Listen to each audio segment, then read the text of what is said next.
Can God create a square circle? Can he make 2 + 2 = 5?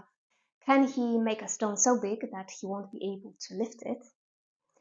Can he make another God that he could worship?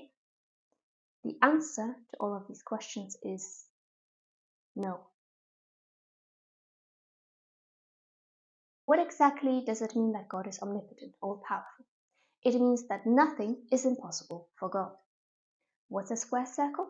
It's nothing. And nothing is impossible for God. But am I saying that there is something God cannot do? No. A square circle is not something. It's nonsense. To say that God cannot perform a self-contradiction is not to deny his perfection. It is to affirm his perfection.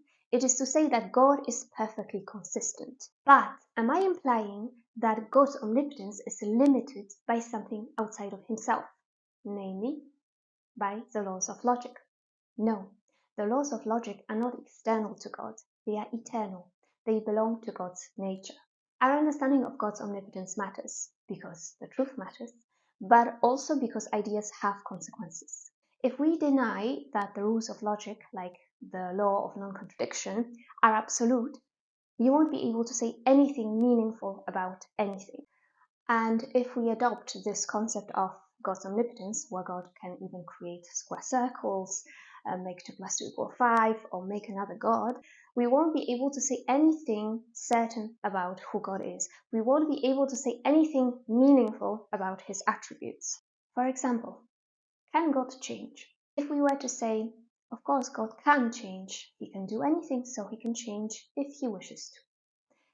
That might seem pious, but what we're actually saying here, without realizing, is that God can stop being God, because God, by his nature, is unchanging. So, to summarize, God cannot contradict his own nature. He cannot break the laws of logic. He's perfectly consistent. And this is not a deficiency on his part, it's precisely a perfection.